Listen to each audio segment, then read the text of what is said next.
The roadway to success is always under construction. Steve Harvey.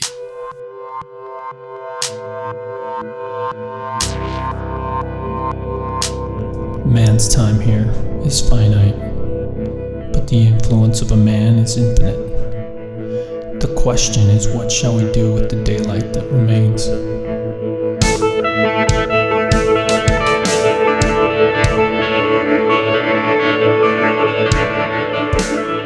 Welcome back to the podcast. I'm Bronson Wilkes. This is the Build the Life You Want podcast. Today, I want to talk about a principle of gratitude versus discouragement. It's easy to become discouraged in this life. Discouragement is always knocking at the door because life is filled with rough patches. That's just the way it goes. Even on the good days, you can find things to be discouraged about. In the summer, the days are too hot. In the winter, the nights are too long, the days are too cold, and the rain comes at the wrong time. It's always on its own schedule. For some reason, it doesn't consult you. But that's life. Navigating millions and millions of factors while attempting to accomplish various goals and dreams that you thought you would achieve along the way. My mom's told me many times, whatever your plans are, things won't go that way.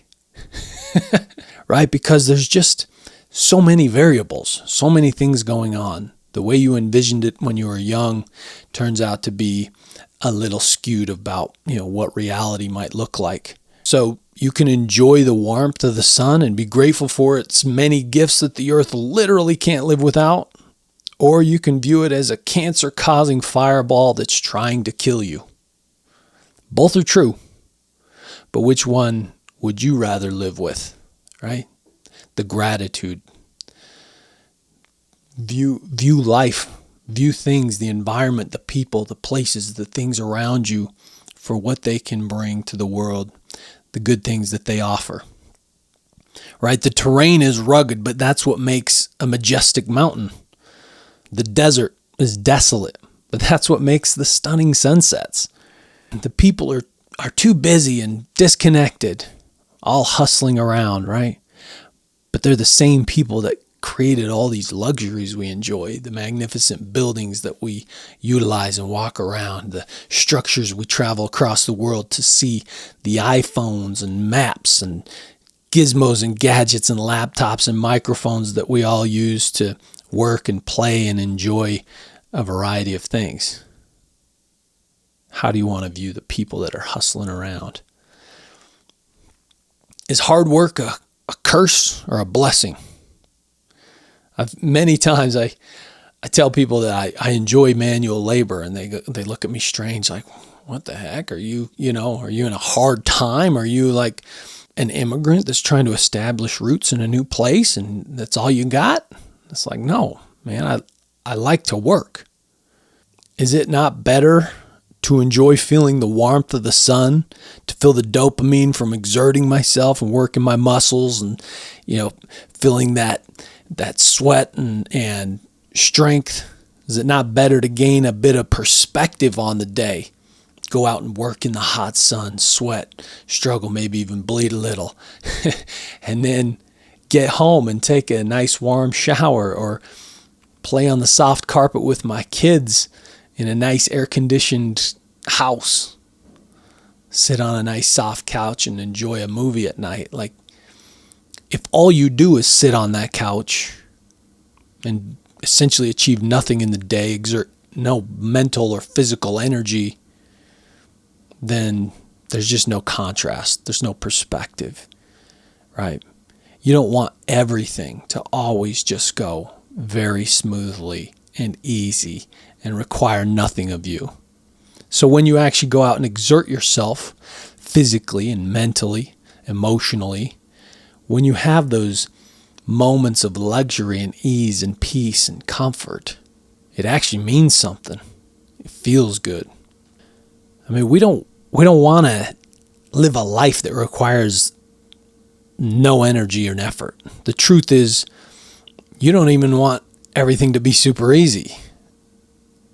Humans enjoy a good skirmish, something mentally, emotionally, and physically challenging that stimulates us, that brings some kind of excitement, that gives us contrast, that gives us novelty, that gives us perspective. That's the way we're wired. I've talked about the book Younger Next Year and how it explains our biological system. And if we are lazy, our bodies literally decay. And if we exert a lot of energy on a regular basis, our bodies they'll first decay or break down those muscles and bones, etc. But then that exertion triggers rebuilder cells so that we can adapt to a new environment, a new home, right? I've heard Laird Hamilton say, this is our new home, right? That's the way he describes a dramatic change in effort or exercise routines, right? The first day that you go out and run, your body's like, man, this is crazy. 2-3 days in, you're sore. 4, 5, 6, 7 days in, your body's going like, oh, I guess this is our new home. This is how we live now, right?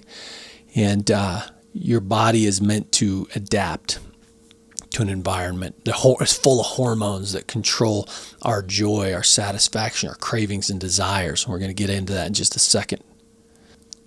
We're so complex. We're as complex as the environment we live in, right? A lot of things at play. I mean, you think of your body just a conglomerate of cells that for some reason, some turn into bone, some muscle, some blood, etc., right?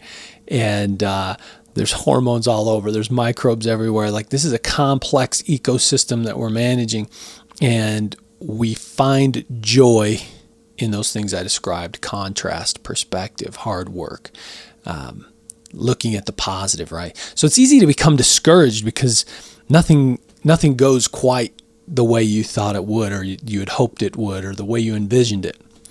But you can also look at all the upside, right?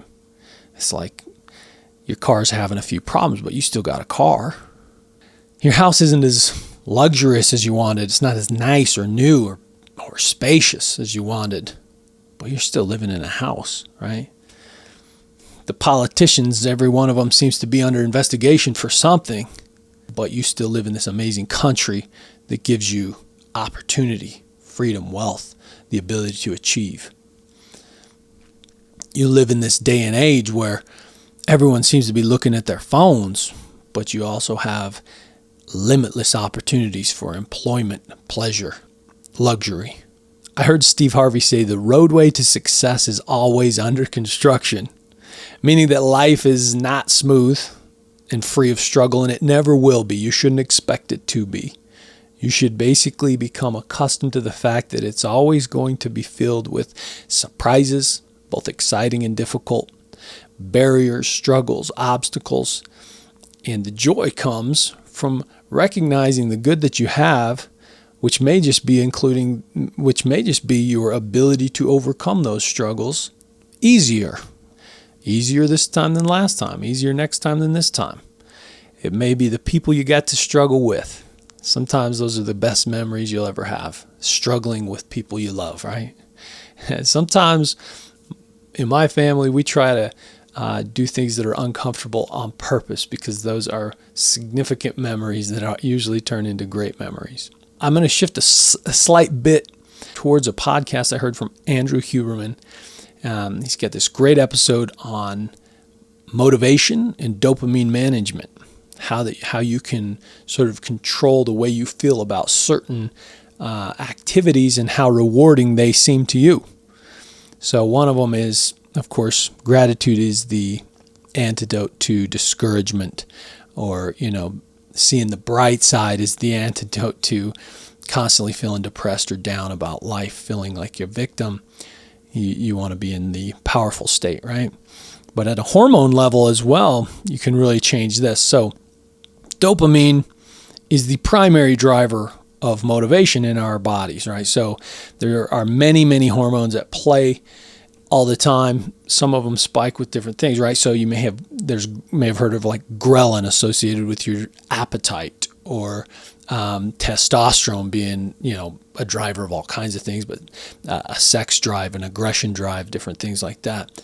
Dopamine being one of the primary drivers for motivation and craving, right? So you have sort of a baseline for your dopamine, and when you do some stimulating activity or eat something or view something, your dopamine will increase. Call that a dopamine spike, right? Or a peak. And it will then return to its baseline or thereabouts. So for every activity you do, there are variances in your dopamine levels. So when you eat a meal, for example, you have this dopamine peak, and it's this satisfaction of like you achieved your goal, you're no longer hungry. When you have sex, you have a dopamine peak. When you go play a sport, when you view something on TV, etc., you have these dopamine spikes. So they're constantly happening throughout the day. You have this kind of ebb and flow of dopamine in your brain. Now, with each of these things, the dopamine spikes temporarily and then returns to its baseline. Some drugs, for example, spike your dopamine so much to an insane, unnatural level that those drugs are very addictive because it spiked your dopamine to this unnatural level, and now your baseline, when you return to baseline, feels like a depression. So, of course, what do you want? You want that high again. So you crave meth, right? Or whatever, some of those hard drugs. One very important piece of this puzzle is that the key to making something desirable is the difference between the dopamine baseline and the height of the dopamine peak. So like I said, with like methamphetamine, if you take that, it spikes your dopamine. I may be off on this. I feel like I heard many years ago that methamphetamine spikes your dopamine like 1,100% or something very wild, whereas sex is only like in the 100% range or something, right? So the difference is huge. So methamphetamine creates this massive peak, and so everything has these peaks and valleys, but the idea is the difference between your baseline and the peak is where you feel strong senses of accomplishment, satisfaction, or joy, right? So if you're constantly getting little dopamine spikes, like with chronic use of social media or snacking all day or many other dopaminergic chemicals or activities, your dopamine baseline will then be slightly elevated throughout the day. And then the difference between that baseline and a spike when exercising, for example, will be very minor. And you won't register that activity as an especially rewarding activity, right? So what you want to do is try to manage when you're spiking your dopamine by keeping it low pre and post exercise, for example. So if exercise is the thing we want to learn to like, we want to take advantage of this system by reducing our dopamine spikes before and after exercise, and then taking advantage of the dopamine spike that occurs naturally during exercise, because exercise happens to be a dopaminergic activity. It should feel a bit rewarding, but it won't if you are spiking your dopamine before and after with, let's say you're looking at social media right before you exercise, then you go exercise and you've told yourself, if you exercise for 30 minutes today, you're going to go have a Twinkie, or you're going to buy yourself that new thing on Amazon or whatever.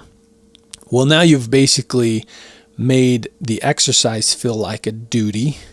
You're going to spike your dopamine pre-exercise and post-exercise. The difference between the baseline and the peak of your dopamine, when we talk about pre-exercise, mid-exercise, and post-exercise, is going to be essentially unnoticeable. And then the other thing is, mentally, you've basically told yourself that the exercise is the hard part, the crappy part, the suffering. The reward is after. So you've made exercise feel like garbage compared to what it should feel like, because you've manipulated your dopamine and mentally told yourself that the reward comes later.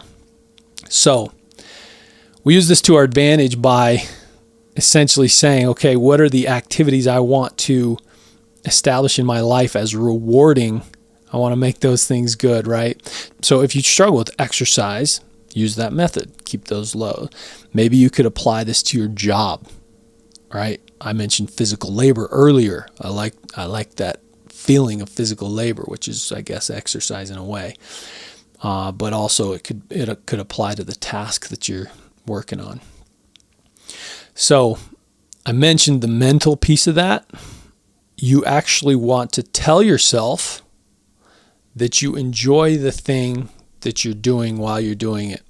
So you want to actually, like, whether you call that a lie or not, you want to tell yourself over and over and over that this is enjoyable. I love doing this. This is so great that I get to be doing this right now, right? Can't wait to go exercise today. Man, when I exercised, that was great. Looking forward to it tomorrow. So you're mentally focusing your brain on the positive things, the gratitude that we started this episode with. You focus your mind on what you would like to take from these activities, the environment, the world you live in. I appreciate that I'm strong. I love the feeling of getting better, at getting faster, at getting stronger. I love the feeling of my heart racing and then coming back down. I love the feeling of my lungs burning and the hormones that release there. And this is true for me. Like when I exercise really hard, let's say I'm running on the treadmill, when I crank it up, sometimes if I'm sort of doing a jog or something and I need to get that dopamine rush, I'll turn it up as fast as it can go and I'll put it on incline as high as it can go and I'll just run until I feel like I'm about to die. My lungs are about to burst. I'll jump off and pause it for a minute or slow it down and then do it again 2 or 3 times. And by the time I'm done, I can just feel this like fire in my lungs. It doesn't hurt. It feels good. And I can feel that like hormones have just been pumped into my blood system. My brain is happy and alert and sharp. And I get all this from a run. But then the other half is if you tell yourself that you enjoy it, you're going to focus on that positive, right? It could certainly be determined as suffering. I mean, it's truly suffering when you can't breathe and your muscles are burning, but also the reward. So what we started this episode with, there's 2 sides to every coin, and you get to choose where you're going to put your emotions and thoughts. Is the sun a blessing or is it a carcinogen? Well, it happens to be both, but you get to decide which one you're going to feel about. You get to decide how you're going to manage your life and emotions and mental state around it.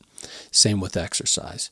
So in summary, before I keep rambling too much, if life is this wild journey through unpredictable and complex terrain, your preparation and growth in one area of life will help you succeed in other areas of life, and where you put your focus will grow, right? When you focus on something, you see more of it. So focus on the positive. The way you decide to view the world, events, and challenges in your life will determine your joy. So focus on enjoying the ride, on collecting wisdom, experiences, and awesome memories, and be grateful for the upside. Thank you guys for listening today. If you enjoyed this episode, please like, share, subscribe, etc. Help us to continually reach a broader audience. I appreciate you all listening. We'll catch you on the next one.